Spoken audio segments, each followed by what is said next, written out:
Selamat datang di channel Sas Novelku. Tolong bantu subscribe, like, komen, dan share ke teman kalian ya saudaraku semua agar Mimin semangat ngontennya lagi. Mari kita langsung saja masuk ke ceritanya. Geralt Crawford, lelaki yang tidak terlihat kaya bab 181 sampai bab 190. Zack, Howard, dan putranya naik ke peron bersama-sama. Mereka berdiri di baris yang sama tanpa sadar. Yang mengejutkan semua orang, mereka membungkuk 90 derajat pada Geralt. Senang bertemu dengan Anda, Mr. Crawford. Selamat telah berhasil membeli Mountain Top Villa. Mereka berkata serempak, seperti yang telah mereka diskusikan, dan mencapai kesepakatan sebelumnya. Ledakan keras terdengar. Begitu mereka mengatakan itu, tampaknya seperti pukulan besar dilemparkan ke kerumunan, dan mereka sangat terkejut. Bapak Crawford. Jadi ternyata dia Tuan Crawford. Ya Tuhan. Apakah dia Tuan Crawford dari Mayberry? Apakah dia benar-benar jutawan nasional, Tuan Crawford? Mereka ternganga karena terkejut dan gembira. Apa? Tuan Crawford? Jadi Geralt itu Mr. Crawford. Rita terhuyung-huyung dan mundur dengan lemah. Selama reuni keluarga mereka sebelumnya, seseorang menebak bahwa Geralt adalah jutawan nasional mutlak, Tuan Crawford. Namun, Rita sempat membantahnya di sana-sini. Itu karena Geralt sama sekali tidak terlihat seperti itu. Tapi pemandangan di depannya segera membuatnya sangat terkejut, sedemikian rupa hingga dia hampir pingsan. Bapak Crawford. Geralt itu Mr. Crawford. Tidak heran $100 juta tidak berarti apa-apa baginya. Dia bahkan tidak tampak terkejut ketika menyentuh mobil mewah yang harganya sekitar $2.000 itu. Itu karena dia adalah pemuda yang bergengsi dan kaya, Mr. Crawford. Dia adalah pewaris keluarga paling kaya dan berpengaruh. Ekspresi wajah Rita menjadi rumit. Dia dipenuhi dengan penyesalan yang mendalam. Di saat yang sama, ekspresi wajah Wyatt memburuk. Dia juga menyesal. Beberapa waktu lalu, Mr. Crawford ingin berjabat tangan dengannya. Dia bahkan tersenyum padanya. Itu adalah kesempatan bagus baginya untuk dekat dengan orang-orang kaya dan mendapatkan beberapa manfaat darinya. Tapi apa yang dia lakukan? Dia bahkan tidak melirik Mr. Crawford. Selain itu, apalagi yang dia katakan? Dia bahkan mengutuk Tuan Crawford, mengklaim bahwa dia bukan siapa-siapa. Dia bahkan mulai memberinya pelajaran yang sulit, tetapi Tuan Crawford hanya tersenyum tanpa berkata apa-apa. Di saat yang sama, Daun, Nyila, Samuel, dan Melanie ternganga kaget. Singkatnya, mereka dipenuhi dengan penyesalan yang mendalam. Geralt berdiri di peron. Dia melihat mereka yang tampak cukup terkejut di hadapannya. Dia melakukan hal yang sama, dia tersenyum dengan santai. Dia tidak perlu dibuat marah oleh mereka. Lebih baik begitu. Itu jauh lebih baik daripada memukuli mereka dengan keras. Geralt memandang Rita di sampingnya. Rita, aku sudah membeli villa sekarang. Bukankah seharusnya Anda memberi saya kunci dan kemudian membawa saya ke sana untuk melihat villa puncak gunung? Saya? Ya, Tuan Crawford. Rita mengatakan itu dengan susah payah. Dia bahkan tidak tahu bagaimana dia harus berbicara dengan Geralt. Dia kemudian berbalik dan membawa mereka. Segera, mereka mencapai kaki gunung tempat Mountain Top Villa berada. Rita, kami ingin pergi juga. Bisakah Anda memohon kepada Tuan Crawford dan memintanya untuk membawa kami? Dua wanita cantik, Daun dan Nyila bergegas ke arah mereka sekarang. Ketika sampai di Rita, mereka sengaja berbicara lebih keras, agar Geralt mendengar mereka dan menyadari bahwa mereka memang menyesali perbuatan mereka. Mereka bahkan tidak peduli dengan penghinaan mendalam yang melanda mereka ketika mereka melakukannya. Mereka tidak peduli tentang hal itu. Yang paling penting adalah mereka harus menyenangkan Tuan Crawford agar dia bisa memaafkan mereka. Mereka percaya bahwa mereka akan dapat memperoleh sesuatu dari sana. Meskipun Tuan Crawford mungkin tidak mengagumi mereka akan dapat tinggal di sisinya dan menjadi pelayannya mengingat betapa cantiknya mereka. Aku tidak bisa melakukan itu. Rita masih shock. Bagaimana dia bisa membantu memohon padanya? Bapak Crawford, bisakah Anda membiarkan kami pergi ke sana dan melihatnya? Kami salah sekarang. Kami sangat menyesal. Bolehkah kami tahu bagaimana kami bisa meminta pengampunan Anda? Baik Daun dan Nyila menjadi berkaca-kaca. Bahkan, Geralt merasa sedikit kasihan pada mereka saat melihat mereka seperti itu. Mereka mengubah sikap mereka terlalu drastis dalam waktu yang sangat singkat. Geralt langsung membalas mengingat apa yang mereka katakan tadi. Baiklah, jika kamu ingin aku memaafkanmu, bertingkahlah seperti anjing dan menggonggong di depanku. Dia mengucapkan kata-kata itu dengan marah, meminta mereka untuk segera tersesat. Beberapa gonggongan terdengar. Tanpa diduga, mereka mulai menggonggong seperti anjing di depan semua orang. Pada saat yang sama, mereka berbalik dan berkata, Tuan Crawford, apakah saya terlihat seperti anjing sekarang? Anak anjing kecil betina seperti apa yang ingin kamu lihat? Mengapa Anda tidak meminta saya untuk bertindak untuk Anda? Mereka menjulurkan lidah pada Geralt. Sial. Geralt merasa seperti akan sakit kepala. Kedua wanita itu memang wanita paling tak tahu malu yang pernah Geralt temui sepanjang hidupnya, bahkan lebih dari Safia. Dia meminta mereka menggonggong seperti anjing, dan mereka melakukannya tanpa ragu-ragu. Sebenarnya, baik Daun maupun Nila telah mempertaruhkan semua yang mereka miliki. Mereka pasti akan berpegang teguh pada Tuan Crawford tidak peduli apa yang dia minta untuk mereka lakukan. Itu memang taktik yang sangat efektif. Geralt terdiam sekarang. Dia melambaikan tangannya. Ikut saja jika kamu mau. Bapak Crawford. Saat itu, Wyatt berteriak. Dia mengangkat kedua tangannya dan sedikit membungkukkan badannya. Dia kemudian keluar dari kerumunan dan berlari ke arah Geralt. Bapak Crawford. Saya tidak tahu siapa Anda sekarang. Saya salah. Mohon maafkan perilaku buruk saya. Saya Wyatt Light. Kami baru saja diperkenalkan satu sama lain. Wyatt memegang kedua tangannya di udara, ingin berhubungan lebih dekat dengannya, menjabat tangannya. Mr. Crawford memang bukan seseorang yang bisa membuat Wyatt tersinggung. Dia pasti bisa menghancurkan Wyatt kapan saja. Tapi aku tidak mengenalmu. Geralt berkata dengan lembut, lalu dia memasukkan tangannya ke dalam saku. Ini, Tuan Crawford. Putri saya dan saya baru saja menyinggung Anda. Mohon maafkan kami. Kami sangat menyesal. Wyatt tampak sangat kesal. Dia segera melambaikan tangannya, dan Melanie melangkah maju dengan menyedihkan. Ternyata pria menyedihkan ini adalah Mr. Crawford. Ini sangat tidak terduga. Bapak Crawford, aku salah barusan. Oh, apakah Anda tidak menderita misopobia? Aku duduk di belakangmu barusan. Anda sangat cemas sehingga Anda mengubah tempat duduk Anda. Sekarang, sepertinya Anda tidak memilikinya sekarang. Mengapa Anda berdiri begitu dekat dengan saya? Apakah kamu tidak takut? Tuan Crawford tersenyum, dan hanya itu yang dilakukannya saat ini. Saya. Melanie tersipu dalam-dalam.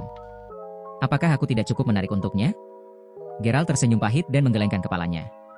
Dia tidak peduli tentang mereka lagi. Dia kemudian berbalik dan naik gunung bersama Zack dan yang lainnya. Itu adalah pertama kalinya Geralt mengutuk yang lain. Faktanya, dia sangat marah sekarang. Setelah melampiaskan amarahnya seperti itu, dia merasa jauh lebih baik. Selain itu, sepupu keduanya yang sangat sombong dan sombong, Rita mengikutinya dari belakang, memegang kunci di tangannya. Itu membuat Geralt merasa bahwa sungguh luar biasa menjadi orang kaya. Bahkan, Rita pun mengalami dilema.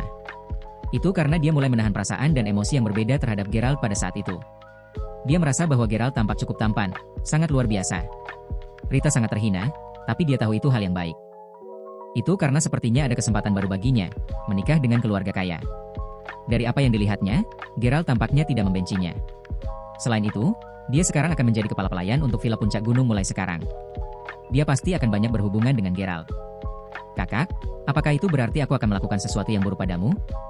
Sore itu memang cukup menarik. Geralt berjalan-jalan di sekitar villa selama sekitar 1 hingga 2 jam. Dia kemudian membawa mereka dan turun gunung sekitar pukul 4 sore. Ketika dia sampai di kaki gunung, tiba-tiba ada beberapa pesan di grup obrolan kelasnya. Itu adalah perwakilan kelas, Cassandra yang memposting beberapa foto dan kata-kata di grup. Tolong bantu untuk membagikannya di media sosial Anda. Bantu teman sekelas kita. Adik perempuannya sakit parah, dan dia tidak bisa mendapatkan uang juga. Tolong donasikan sejumlah uang dan bantu mereka untuk menyelesaikan masalah ini. Kebaikan Anda sangat dihargai. Sekilas, orang menyadari bahwa Cassandra lah yang bertanggung jawab atas pengambilan gambar dan penulisan konten. Itu adalah Layla Hack. Cassandra memintanya untuk mengangkat tanda dengan kata-kata, tolong bantu saya, menulis di atasnya dan berdiri di peron di kelas. Dia sepertinya meminta bantuan semua orang. Pada saat itu, Layla tampak sangat pucat, dan dia menutup matanya dengan erat. Dia menggenggam tanda itu erat-erat di tangannya. Jelas, kukunya tertusuk dalam-dalam ke papan tanda kertas. Teman-teman, ini foto dan detail yang saya rancang untuk Layla untuk kampanye penggalangan dana. Adakah yang menurut Anda harus saya perbaiki? Jika tidak, saya akan melaporkannya ke departemen. Jika menurutmu tidak ada masalah dengan itu, tolong balas dengan nomor 1 di sini. Baik Blondie dan Felicity menulis balasan mereka. 1. Itu memang wanita itu. Bagaimana dia bisa menghancurkan martabat seseorang seperti itu? Geralt tidak tahu kapan Layla kembali ke kampus. Dia juga tidak tahu kapan kampanye penggalangan dana dimulai. Tapi Geralt langsung tahu bahwa itu adalah ide Cassandra, menggunakan taktik seperti itu untuk tujuan penggalangan dana dan publisitas. Itu karena Geralt terpaksa melakukan hal yang persis sama oleh Cassandra sebelumnya. Dia mengklaim bahwa itu adalah cara untuk menunjukkan belas kasih mereka dan meningkatkan kehormatan dan reputasi kelas. Sial. Geralt tahu persis bagaimana perasaan Layla saat itu sejak dia mengalaminya sebelumnya. Dia bahkan tidak bisa menahan penghinaan seperti itu. Bagaimana dengan Layla yang lebih percaya diri? Yul, ambil mobil. Saya harus kembali ke perguruan tinggi sekarang juga. Geralt segera berkata. Segera, Gerald mencapai perguruan tinggi. Dia langsung pergi ke ruang kelas departemennya sendiri. Ketika dia sampai di pintu masuk barat, dia melihat bahwa itu penuh sesak. Ada banyak siswa dari departemen yang berbeda, dan mereka hampir memblokir jalan. Gerald melihat Harper dan yang lainnya yang berdiri di antara kerumunan. Jadi dia menerobos masuk ke dalam kerumunan. Kemudian hanya dia yang melihat apa yang terjadi. Seorang gadis berdiri di pintu masuk barat, mengangkat tanda dengan menyedihkan. Dia sangat menundukkan kepalanya. Tapi Gerald mengenalinya pada pandangan pertama. Itu tidak lain adalah Layla. Di sampingnya, ada Cassandra, Victor, dan Presiden Serikat Mahasiswa, Whitney.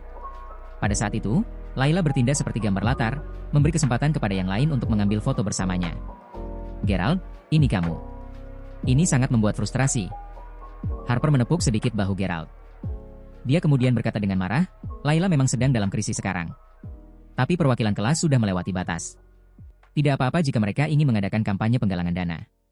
Tapi mengapa mereka harus memaksa Layla untuk memegang tanda seperti ini dan berdiri di sini di depan semua orang? Benyamin berkata, jika mereka tidak membuat keributan seperti itu, bagaimana departemen kami akan mendapatkan popularitas kami? Lihat saja sekarang. Perwakilan kelas, Victor dan Whitney, telah bekerja dengan sibuk sepanjang sore untuk acara penggalangan dana Layla. Mereka kemudian meminta Layla untuk berdiri di sana seperti itu supaya mereka bisa memamerkannya. Selain itu, acara ini juga menarik perhatian pihak perguruan tinggi. Mereka mengklaim bahwa mereka harus menempatkan arti penting di dalamnya, dan mereka harus membantu siswa tertentu untuk menyelesaikan krisisnya. Sebenarnya cukup banyak mahasiswa yang mengetahui cerita di dalam acara tersebut. Mereka cukup marah karenanya. Orang lain yang tidak tahu apa yang terjadi akan memiliki pola pikir yang berbeda. Lihat saja dia. Betapa menyedihkan dia. Keluarganya kehabisan uang. Jadi dia lebih dari bersedia untuk berdiri di depan semua orang, mencoba yang terbaik untuk mengumpulkan dana untuk adik perempuannya sehingga penyakitnya bisa disembuhkan. Dia sangat menyedihkan. Jadi banyak dari mereka yang mau menyumbangkan sejumlah uang untuknya. Tetapi bagi mereka yang mengetahui cerita di dalam sangat menyadari fakta bahwa itu semua direncanakan dan diatur oleh Cassandra. Sesuatu terjadi di pagi hari. Layla kembali ke kampus dan meminta bantuan Cassandra. Pada akhirnya, Cassandra memikirkan rencana seperti itu untuknya. Jika Layla menolak untuk melakukannya, dia tidak akan membantunya dengan permintaan lain itu. Bapak. Zach, ini dia. Cassandra berjabat tangan dengan sutradara setengah baya yang botak. Setelah itu, direktur setengah baya itu mengeluarkan sumbangannya, $200 dan memasukkannya ke dalam kotak sumbangan. Bapak. Zach, mari kita berfoto bersama. Tentu. Suara daun jendela terdengar. Mereka berfoto bersama. Hey, Tyler, Max, ini kamu. Pada saat itu, teman-teman Victor juga datang. Dia menyapa mereka dengan angkuh. Teman-teman itu berasal dari departemen lain, dan mereka adalah teman di perkumpulan mahasiswa. Iya. Kemudian, mereka juga menyumbangkan beberapa ratus dolar. Segera setelah itu, mereka mengambil beberapa foto grup di sana. Gerald menyaksikan seluruh adegan di sana. Ia menyadari bahwa seluruh proses donasi memiliki prosedur yang hampir sama. Bagaimana itu bisa disebut sumbangan? Itu hanya semacam pertunjukan, memamerkan kehormatan seseorang. Gerald sangat marah sehingga wajahnya menjadi pucat. Ia mengasihani Layla yang kini tanpa putus asa dan putus asa. Pada saat yang sama, dia juga merasa sedikit bersalah. Dia adalah orang pertama yang tahu ada yang tidak beres dengan keluarga Layla. Dia mempercayainya dan memberitahunya tentang hal itu. Selain itu, dia menasihatinya dan memberinya harapan. Tetapi selama beberapa hari berikutnya, dia tidak berhasil membantunya menyelesaikan krisis itu tepat waktu. Itulah mengapa dia ditempatkan dalam posisi yang sulit. Gerald bukanlah orang yang baik dan murah hati. Tetapi setiap kali dia melihat pemandangan seperti itu, dia tidak bisa menahan diri untuk tidak memikirkan dirinya sendiri. Itu karena dia pernah mengalami hal yang sama sebelumnya. Tidak. Aku tidak bisa membiarkan ini terus berlanjut. Layla bahkan mungkin kehilangan keinginan untuk hidup kalau begitu. Memikirkan hal itu, Gerald bergegas ke kerumunan dan mendorong Victor menjauh, yang masih mengambil foto bersama. Dia mengambil tanda Layla dan melemparkannya ke bawah. Gerald, kamu. Layla terdengar serak. Jelas, dia telah menangis beberapa kali sekarang. Layla, kamu tidak harus menjadi latar belakang mereka. Jika mereka benar-benar ingin membantu Anda dengan tulus, mereka tidak akan pernah melakukan hal seperti itu kepada Anda. Saya akan membantu Anda dengan uang. Kembalilah ke kelas dulu. Gerald berkata dengan marah. Ada banyak orang baik di dunia ini. Jika seseorang dalam kesulitan besar, yang lain pasti akan membantu jika mereka menyadarinya. Tapi bagaimana Cassandra dan Victor bisa melakukan hal seperti itu? Anda memanipulasi insiden ini dan membuat diri Anda terlihat cukup baik. Kamu benar-benar tidak boleh melakukan hal seperti ini. Gerald, apakah kamu sudah gila? Whitney menatap Gerald dengan marah. Kapan dia menjadi begitu berani? Geralt, apakah Anda menyadari apa yang Anda bicarakan saat ini? Saya harus memperingatkan Anda sekarang. Tersesat sekarang juga. Jika tidak, kamu akan dikeluarkan. Cassandra sangat menghargai martabat dan ketenarannya. Dia sangat marah ketika dia mendengar Geralt mengutuk mereka seperti itu. Victor bahkan lebih dari itu. Kamu hanya orang yang menyedihkan. Jangan merasa sombong tentang diri Anda hanya karena Anda memenangkan lotre. Beraninya kau mendorongku pergi. Kemudian, Victor menjambak rambut Geralt dan menyeretnya. Dia kemudian langsung menampar wajah Geralt. Victor memang orang yang pemarah. Dia berasal dari keluarga kaya. Kapan dia diperlakukan seperti itu? Selain itu, Geralt tidak sekuat dia. Geralt merasa sangat sakit, ditampar olehnya. Tolong jangan pukul dia lagi. Victor, aku mohon padamu. Jangan pukul dia. Saya tidak menginginkan sumbangan ini lagi. Hanya saja, jangan pukul dia. Layla sangat ketakutan. Dia kemudian bergegas menuju Victor dan meraihnya karena insiden itu terjadi karena dia. Enyah. Dua orang malang yang menyedihkan. Beraninya kau menyentuhku. Victor berteriak dengan keras. Dia bahkan ingin melemparkan dirinya ke arah Geralt, memukulinya. Ledakan keras terdengar. Tiba-tiba, Victor merasa penglihatannya kabur dan terhalang oleh sesuatu yang hitam. Benda merah muncul di depannya, membesar perlahan. Itu adalah Geralt. Dia mengambil batu bata dari sampingnya dan menghancurkannya dengan keras di kepala Victor. Geralt menggunakan kekuatan yang cukup besar. Batako itu rusak. Sebuah tangisan keras terdengar. Victor memegangi kepalanya, jatuh ke tanah, dan melolong kesakitan. Dia memukulinya. Yang lain sangat ketakutan. Baik Whitney maupun Cassandra sama-sama ketakutan. Betapa kejam dan biadabnya Geralt. Ya ampun. Pria malang itu memukuli Victor. Dia tidak ingin hidup lagi. Apa dia tidak tahu orang yang berpengaruh seperti apa ya Victor itu? Semuanya sudah berakhir sekarang. Dia tidak akan bisa tinggal di perguruan tinggi ini lagi. Bagaimana dia bisa diam? Bahkan jika kampus mengeluarkannya, bagaimana dia bisa tetap hidup dan meninggalkan stasiun kereta Mayberry? Yang lainnya sangat terkejut. Itu karena hanya ada beberapa jenis orang di dunia ini di mana seseorang tidak bisa menyinggung atau mengganggu. Jika tidak, seluruh hidup mereka akan hancur. Victor, kamu baik-baik saja? Sialan. Betapa berani dia memukuli Anda. Dia sangat brengsek. Pergi dan panggil ayahmu dengan cepat. Bantai seluruh keluarganya. Itu benar, Victor. Kita tidak bisa membiarkan brengsek ini lolos begitu saja. Victor, kamu kehilangan begitu banyak darah. Segera, dia dikelilingi oleh sekelompok wanita. Mereka mendukung dan membantunya berdiri. Tampaknya mereka sangat kesakitan. Selain itu, mereka menatap Geralt dengan marah. Memang, mereka sangat mengagumi Victor. Dia tampan sekaligus kaya. Tapi Geralt tidak lain adalah orang yang malang dan menyedihkan. Dia pasti akan dihukum karena memukuli Victor. Sialan. Aku pasti tidak akan membiarkan dia lolos begitu saja. Kirim saja aku ke rumah sakit dulu. Aku akan segera menelepon ayahku. Victor terluka parah, dan dia mungkin menderita gegar otak. Pada saat itu, dia dikirim ke rumah sakit dengan ambulans dengan bantuan yang lain setelah dia mengatakan itu dengan keras kepada Geralt. Geralt, tunggu saja. Tapi bagaimana dengan Geralt? Dia mencibir. Tunggu. Saya tidak akan. Sebenarnya, Geralt selalu ingin menghajar Victor. Di masa lalu, Geralt diperintahkan oleh Victor untuk pergi dan melakukan beberapa pekerjaan untuk serikat mahasiswa. Ketika dia lamban dengan pekerjaannya, Victor akan menendangnya beberapa kali. Dia bahkan menghajar Geralt beberapa kali juga. Selain itu, saat pertama kali bertemu Mila di ruang kuliah, dia hampir dipukuli oleh Victor karena mengotori sepatu Mila. Namun Victor dihentikan oleh Mila. Biasanya, dia tidak menyebutkan hal-hal itu, tetapi dia mengingatnya dengan jelas. Dia mendengar Victor mengutuk mereka sebagai dua orang miskin yang menyedihkan barusan. Segera, dia dipenuhi dengan amarah yang luar biasa. Victor, kamu menyibukkan diri untuk Layla sekarang. Tapi sekarang Anda mengutuknya seperti itu. Apakah Anda bahkan menghormatinya? Jadi, Geralt mengambil batu bata dan menghancurkan kepala Victor. Dia berhasil melampiaskan amarahnya pada Victor. Dia merasa cukup baik tentang itu. Seseorang mencibir. Geralt, betapa beraninya kamu. Tapi saya hanya ingin melihat bagaimana Anda terus tinggal di sini, belajar untuk kursus. Whitney, ikut aku. Kami akan menemui direktur departemen. Sebelum ayah Victor datang, kita perlu menyingkirkan Geralt dan menyelesaikan masalah ini. Jika tidak, sesuatu yang menghancurkan mungkin terjadi mengingat bagaimana ayahnya. Baik, Cassandra. Whitney menjadi terdiam. Dia kemudian menatap Geralt dan menggelengkan kepalanya. Sepertinya itu memiliki makna yang mendasarinya. Tunggu saja hukuman beratmu. Geralt tidak peduli dengan cibiran dan komentar sarkastik mereka.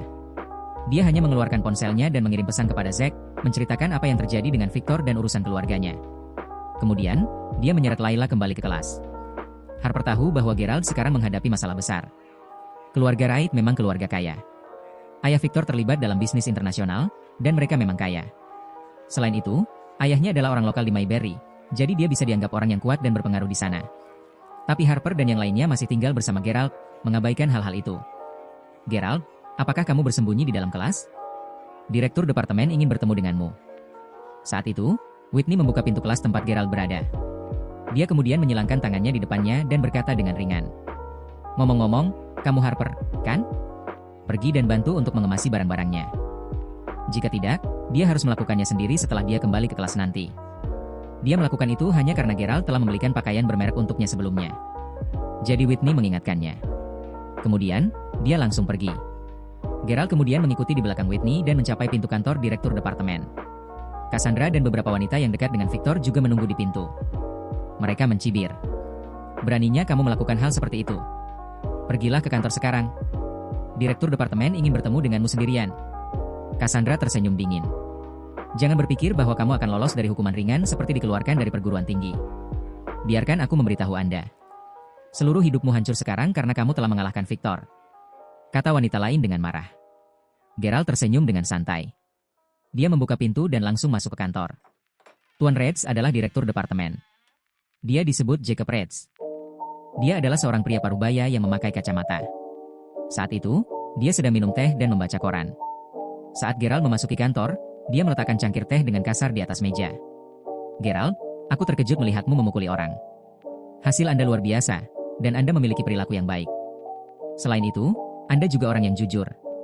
Tidak pernah terpikir oleh saya bahwa Anda akan begitu impulsif. Kamu memang bodoh.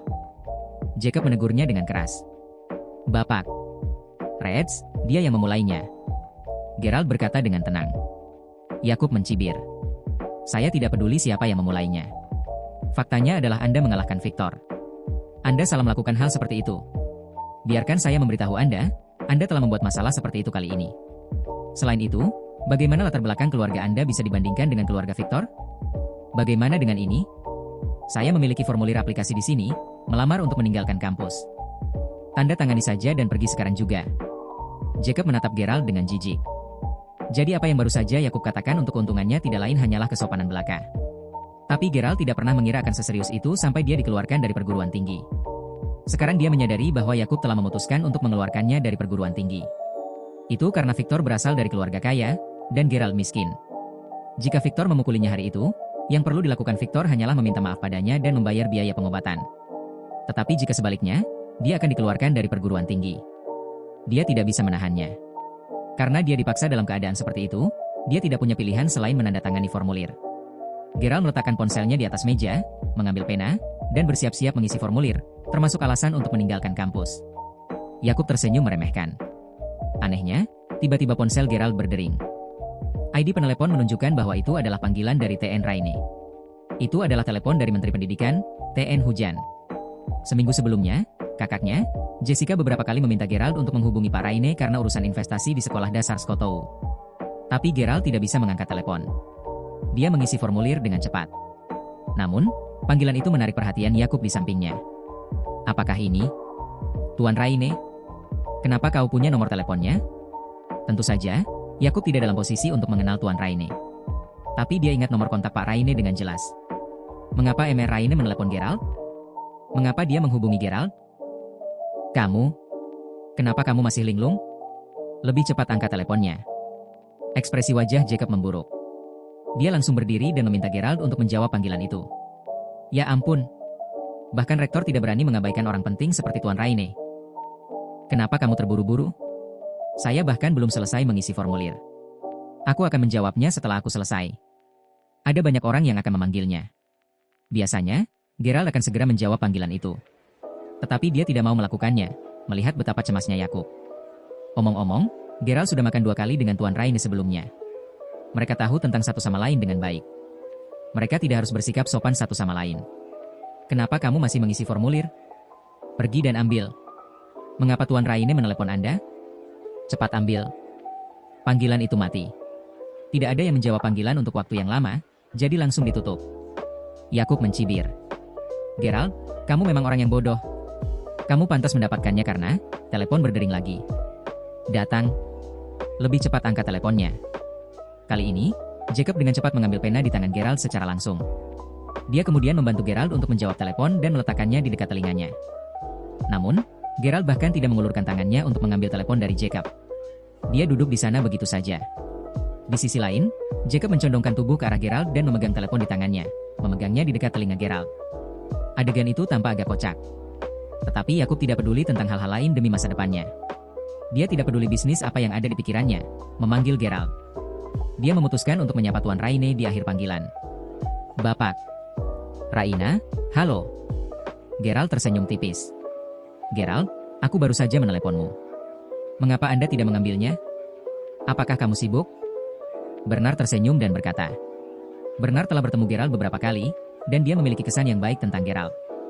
Saat Gerald mendengar tentang proyek melakukan amal dengan mendirikan sekolah dasar Skotou, dia berjanji untuk mengambil alih seluruh proyek tanpa ragu-ragu.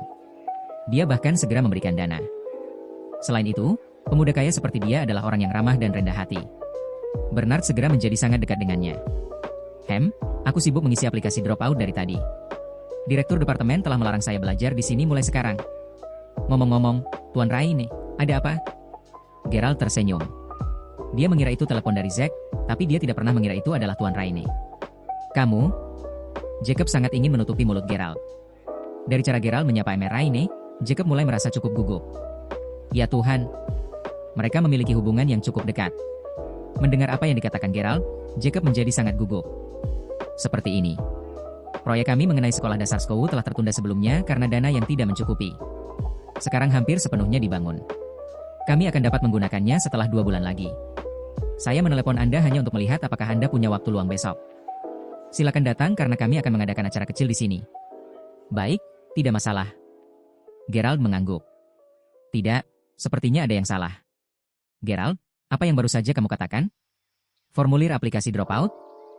Baru sekarang Bernard sadar dan menyadari apa yang dikatakan Gerald beberapa saat yang lalu. Betul sekali. Direktur departemen saya mengeluarkan saya dari perguruan tinggi. Saya sekarang mengisi formulir di hadapannya.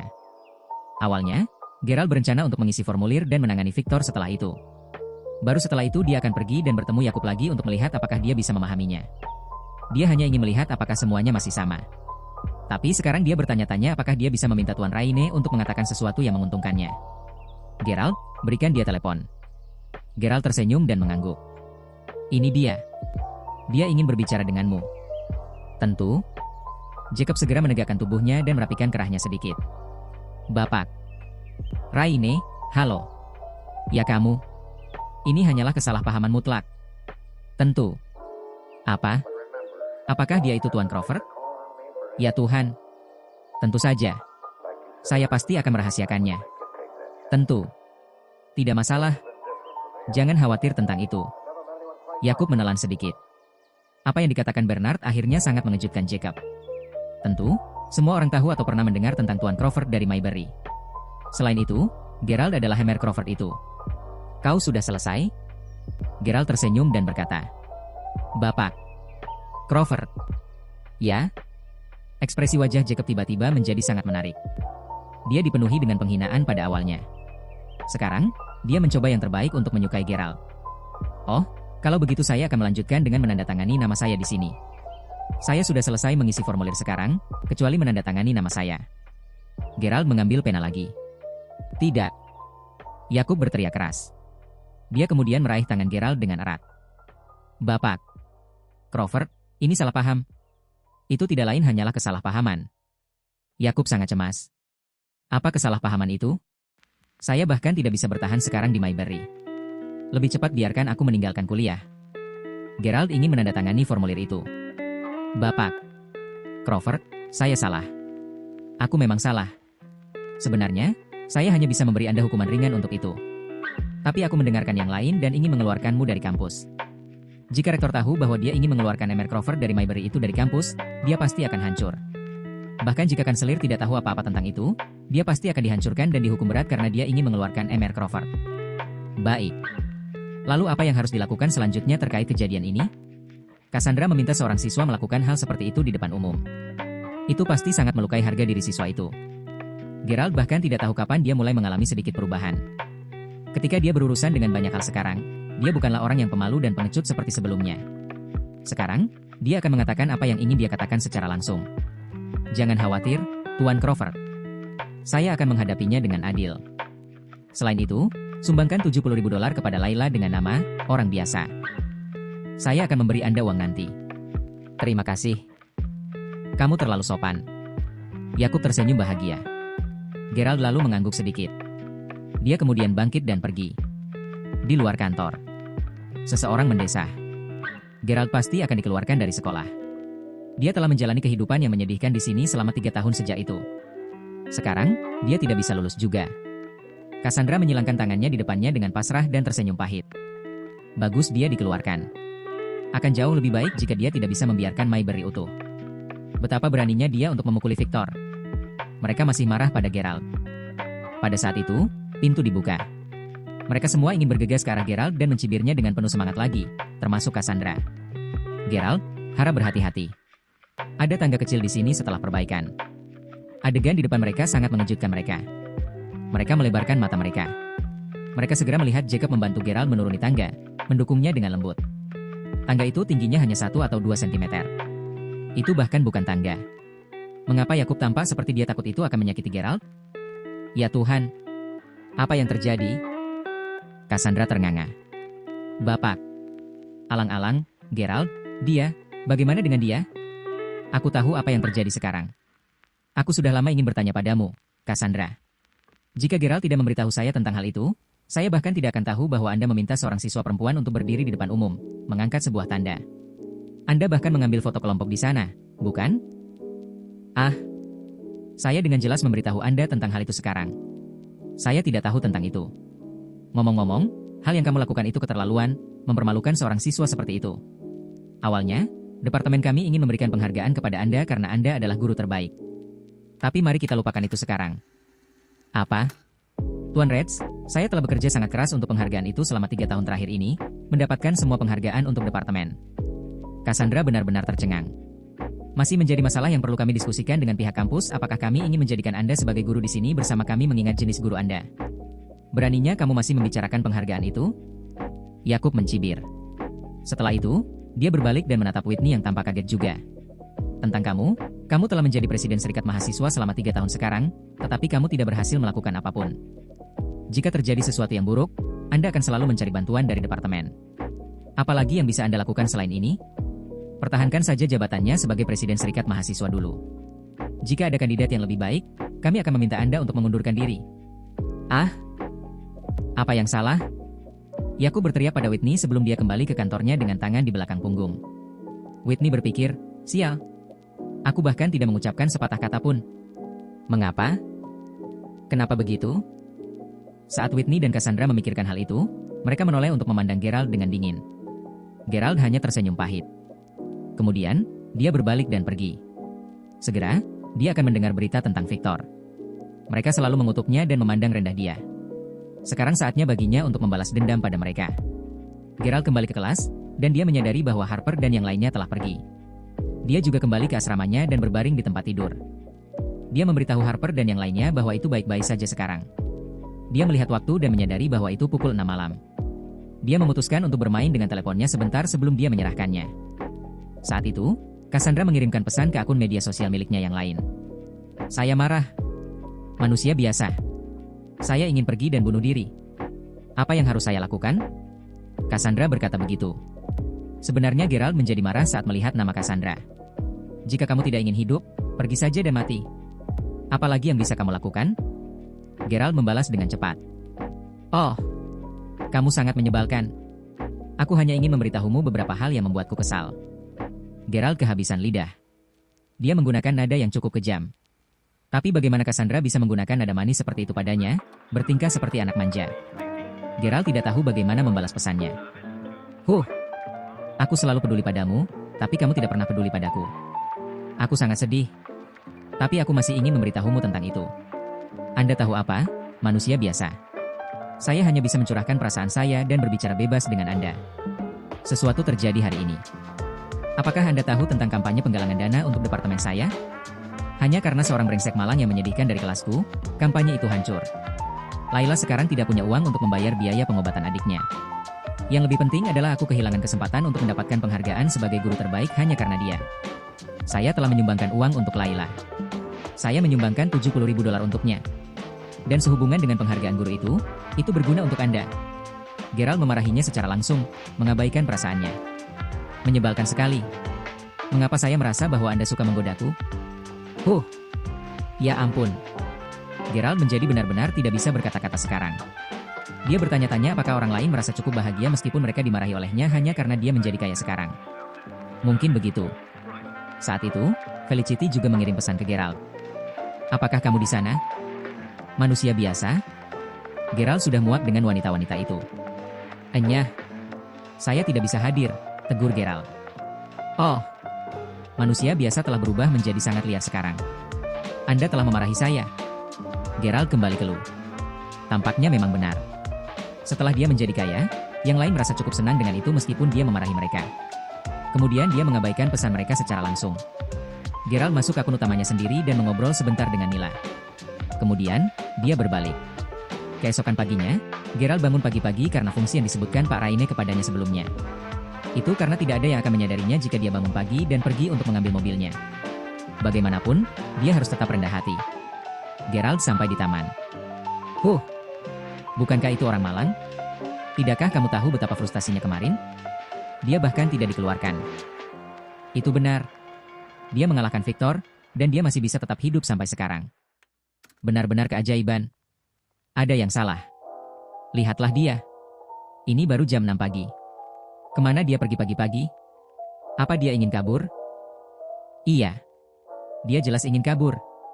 Saudari, brengsek itu memukuli Victor kita. Kita tidak boleh membiarkan dia lolos begitu saja. Pergi dan hentikan dia. Begitu Gerald memasuki taman, dia segera menemukan dirinya berhadapan dengan 4 wanita. Mereka tidak lain adalah 4 wanita yang mengutuknya dengan kejam untuk Victor pada hari sebelumnya. Sepertinya mereka datang ke taman untuk lari pagi. Sayangnya, mereka bertemu Gerald. Brengsek. Kemana Anda berencana untuk melarikan diri? Wanita yang sepertinya adalah pemimpin mereka berkata dengan dingin. Gerald mengeluarkan kunci mobil Lamborghini-nya, mendongak, dan memberi isyarat ke mobil Lamborghini di belakang mereka. Saya tidak lari kemana-mana. Saya hanya ingin mengendarai mobil saya. Gerald berkata dengan dingin. Setelah itu, dia menekan kunci mobilnya. Suara kicauan terdengar. Lampu mobil menyala dan pintu terbuka secara otomatis. Pintu mobil dibuka. Keempat wanita itu tercengang. Apa? Apakah mobil mewah ini milik Gerald? Bukankah dia orang miskin dari departemen kita? Bagaimana dia bisa mengendarai mobil yang begitu indah dan mewah? Mereka berpaling untuk melihat Gerald, dan ekspresi wajah mereka berubah secara drastis. Mobil itu sendiri jauh lebih mahal daripada mobil Audi milik Victor. Mereka mencibir. Jadi bagaimana dengan Victor? Jauh lebih baik daripada Victor. Betapa kerennya mobil Lamborghini ini. Pemimpin dari antara gadis-gadis menjadi pucat. Dia kemudian bergegas menuju Gerald dan berkata dengan gugup, Gerald, apakah mobil ini benar-benar milik Anda? Apakah ini milikmu? Jika tidak, apakah itu milikmu? Gerald sepertinya sudah terbiasa dengan wanita seperti itu dan nada suaranya. Dia segera berkata dengan dingin. Mobil ini sangat keren.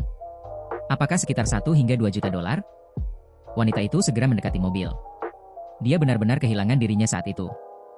Lihat mobil mewah ini. Jika saya bisa duduk di dalam mobil ini sekali saja, saya akan sangat bahagia sampai saya mati. 3 wanita lainnya juga bergegas menuju mobil.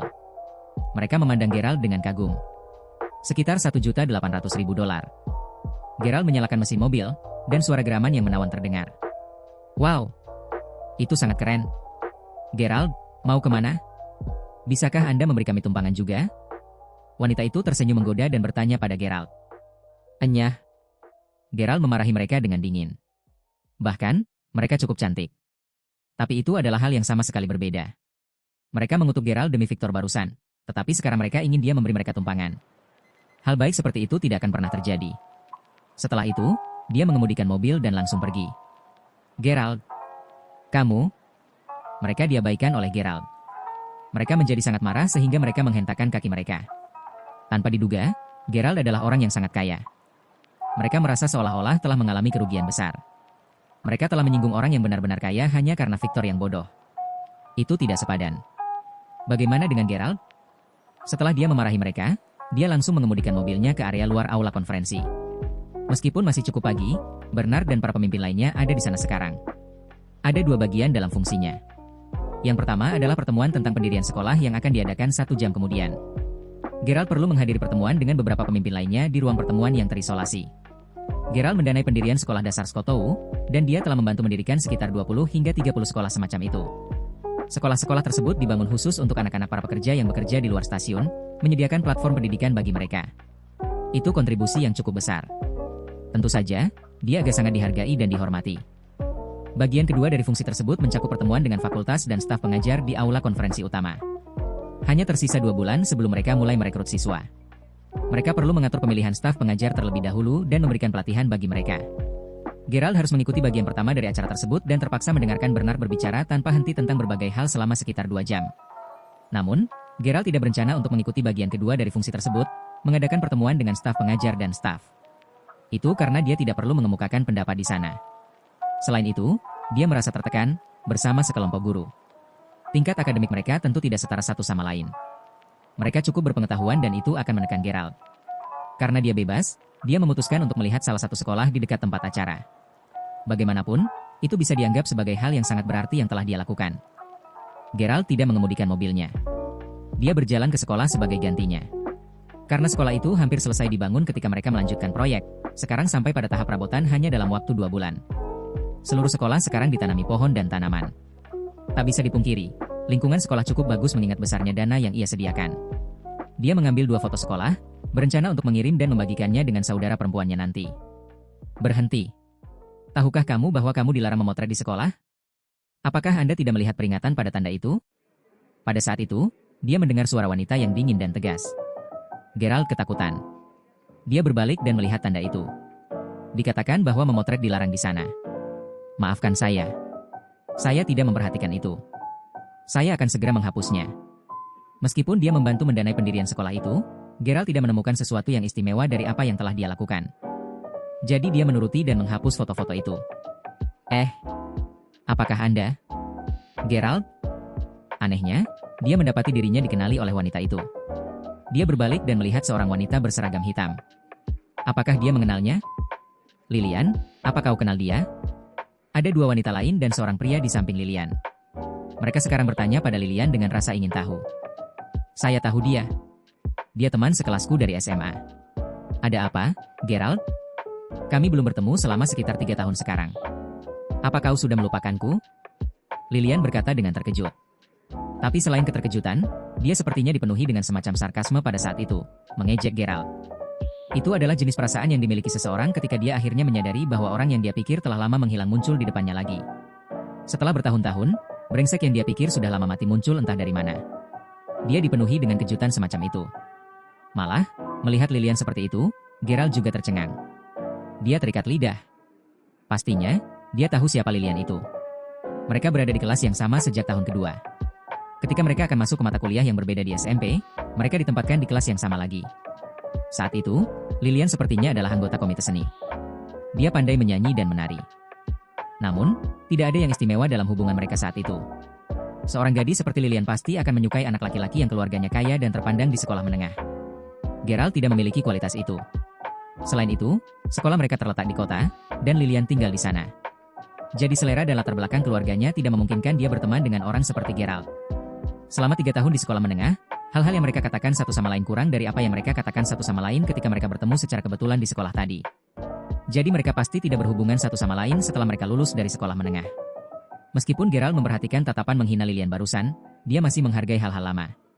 Ya, kami belum bertemu satu sama lain selama 3 tahun sekarang. Aku hampir tidak bisa mengenalimu. Kamu jauh lebih cantik sekarang. Geralt tersenyum tipis.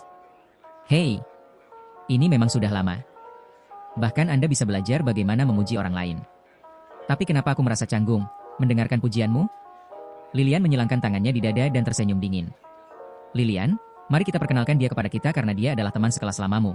Wanita itu memperhatikan bahwa Geralt tampak enak dipandang, jadi dia tersenyum dan berkata langsung. Apa-apaan? Fiona, bisakah kamu berhenti menjilat setiap pria yang kamu temui sepanjang waktu? Apakah Anda tahu orang seperti apa Gerald selama sekolah menengah saya? Ya Tuhan. Lilian terpaku. Sahabatnya selalu bersikap seperti itu. Dia terobsesi mencari pacar setiap kali dia bertemu dengan pria yang agak tampan. Tapi dia berpikir bahwa Fiona benar-benar perlu membuka matanya. Lilian mau tidak mau mengakui bahwa Gerald memang cukup tampan, tapi dia hanya... Apa yang salah? Gerald adalah orang miskin yang terkenal di sekolah menengah. Tahukah Anda apa yang biasa dia makan saat jam makan siang saat itu? Dia hanya makan roti tawar dengan sedikit sayuran acar. Selain itu, seragamnya sangat lusuh sehingga celana di sekitar lututnya robek. Dia bahkan menempelkan tambalan pada mereka. Tapi dia bahkan tidak mau membeli seragam baru. Apa? Bagaimana mungkin ada orang miskin seperti itu? Wanita cantik, Fiona menjulurkan lidahnya, mengklaim bahwa dia memang ketakutan dan kaget. Aku tidak percaya kamu. Lilian, apa kamu melebih-lebihkan faktanya? Pria itu tersenyum pahit. Jika saya semiskin itu, saya pikir lebih baik saya bunuh diri. Apa? Apakah saya membesar-besarkan fakta? Gerald, beritahu mereka apakah yang kukatakan itu benar. Lilian menjadi cemas. Dia hanya ingin membuktikan kepada orang lain bahwa dia benar. Mengenai bagaimana dia mengutuk Gerald dan membuatnya kesal, Lilian bahkan tidak memikirkannya. Baginya, Gerald hanyalah topik gosip. Gerald mencibir. Ya itu benar. Gerald tersenyum tipis, menyadari bahwa temperamen dan karakteristik Lilian tidak berubah sama sekali. Meskipun dia membuatnya kesal, dia tidak tampak marah sama sekali. Lagi pula, apa yang dikatakan Lilian barusan itu benar. Dia tidak peduli bahkan jika mereka memandang rendah dia karena tidak ada artinya jika dia mengungkapkan identitas aslinya dan memamerkan kekayaannya di depan mereka. Ngomong-ngomong, Lilian, kenapa kamu datang ke sekolah ini? Dari apa yang saya lihat, apakah Anda guru di sini? Apakah Anda menemukan pekerjaan Anda begitu cepat? Gerald bertanya padanya. Ketika dia meninggalkan aula konferensi, dia menemukan bahwa semua guru di sana berseragam itu. Ya, kami menyelesaikan magang kami dengan cepat. Selain itu, saya memiliki sertifikat kualifikasi guru. Tentu saja, saya menyelesaikan semuanya dan menyelesaikannya. Mulai sekarang, aku akan menjalani kehidupan di kota besar ini, Mayberry. Bagaimana dengan kamu? Saya mendengar bahwa Anda belajar di Universitas Mayberry. Apakah kamu sudah menemukan pekerjaan? Lagi pula, Lilian sudah cukup dewasa sekarang setelah bertahun-tahun. Meskipun dia memandang rendah Gerald, dia masih menanyakannya dengan sopan. Saya? Belum. Saya masih bertanya-tanya apa yang harus saya lakukan mulai sekarang. Lilian tersenyum. Terus terang, Gerald, saya pikir Anda akan jauh lebih baik setelah Anda kuliah. Anehnya, jika Anda tidak bisa melakukannya, kembalilah ke kampung halaman Anda. Cari tahu apakah Anda bisa mendapatkan pekerjaan di kota. Jika tidak, Anda selalu bisa kembali ke desa Anda dan membeli tanah. Anda bisa mulai dengan bertani atau yang lainnya. Begitulah cara mahasiswa saat ini memulai bisnis mereka. Lilian menyilangkan tangan di dadanya. Sejak awal, dia merasa bahwa Gerald tidak berguna. Setelah mengobrol santai dengannya, pendapatnya tentang dia memburuk. Dia akan pergi magang, tetapi dia masih tidak tahu hal seperti apa yang ingin dia lakukan di masa depan. Melihat bagaimana Lilian menasihatinya, dia hanya tersenyum pahit dan mengangguk berulang kali. Di samping mereka, pria itu juga mengangguk. Dia kemudian berkata, apa yang kamu katakan itu benar. Saat ini sulit bagi mahasiswa untuk mencari pekerjaan. Beberapa perusahaan kecil tidak memiliki masa depan yang menjanjikan. Perusahaan besar hanya menginginkan yang berbakat. Lihat saja Universitas Mayberry, hanya yang paling luar biasa yang bisa mendapatkan pekerjaan bagus. Bagaimana dengan yang lainnya? Mereka bergantung pada beberapa koneksi atau keluarga mereka untuk memiliki masa depan yang menjanjikan. Gadis lain di samping mereka menambahkan, itu benar. Orang yang paling menderita adalah orang-orang seperti Gerald. Dia bahkan tidak memiliki kemampuan dan kefasihan. Selain itu, dia juga sangat miskin baik secara ekonomi maupun dalam aspek budaya. Mereka tenggelam dalam diskusi panas, dan Gerald berdiri di sana tanpa melakukan apa-apa. Akhirnya, Gerald berhasil mengatakan sesuatu setelah mereka selesai. Apakah kalian berempat guru yang baru direkrut di sini? Memang tidak buruk. Gaji yang diberikan juga cukup bagus karena investor sudah menyediakan dana yang sangat besar. Pengaturan hidup yang mereka siapkan juga cukup bagus. Gerald hanya ingin mengobrol dengannya sebagai teman sekolah dulu. Apa-apaan? Gerald, jangan berpura-pura bahwa Anda tahu banyak di sini. Anda mengatakan hal-hal itu hanya karena Anda ingin pamer di depan kami. Saya sangat menyadari hal itu. Apa yang Anda harus begitu sombong tentang? Saya tahu tentang situasi Anda dengan jelas. Apakah Anda ingin saya menumpahkan semuanya? Lilian berkata dengan agak tidak berdaya. Gerald hanya menyentuh hidungnya sedikit dan tersenyum pahit. Ngomong-ngomong, izinkan aku memberitahumu sesuatu sejak kita bertemu satu sama lain di sini hari ini. Pada saat itu, Lilian mendongak, seolah-olah dia sedang memikirkan sesuatu. Terima kasih telah mendengarkan novel Gerald Crawford. lelaki yang tidak terlihat kaya di channel SAS Novelku. Semoga kalian selalu diberi kesehatan saudaraku semua. Sampai jumpa di bab selanjutnya.